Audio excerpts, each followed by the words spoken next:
The difference between a growth mindset and a fixed mindset. A fixed mindset says this is the way it is, nothing I can do about it. A growth mindset says, oh, here's where I am right now, my baseline, and I want to go here.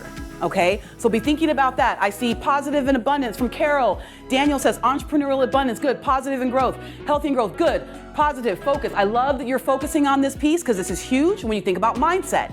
So I'm going to talk to you about behavioral mindset, but I'm also going to talk to you about personal growth and development. Everyone wants to focus on personal development, right? It's important.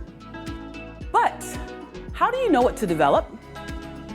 Everyone talks about that. Everyone's gonna tell you, no matter what speaker they are, they're gonna come on stage, they're gonna say, you need to know who you are, you need to know what you're good at, and then you need to build upon that. But how do you know who you are? How do you know how to measure to know where to grow from?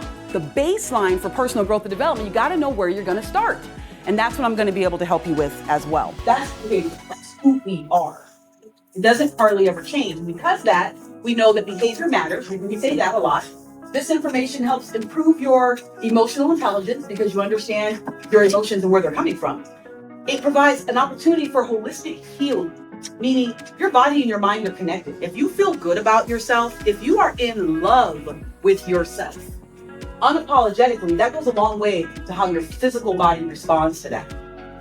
It's about how you feel and how you think, right? That really affects things. And then I'll give you some actionable awareness because you'll know when you need to flex. You need to be a visionary thinker and pick up what I'm putting down. And then when you understand yourself and others, then you can have empathetic energy. You flip towards those, other people because you know that just because they're not like you doesn't mean they're bad. They're just different.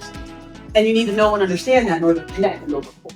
So if you hear me talk about behave yourself, that's kind of where I'm going.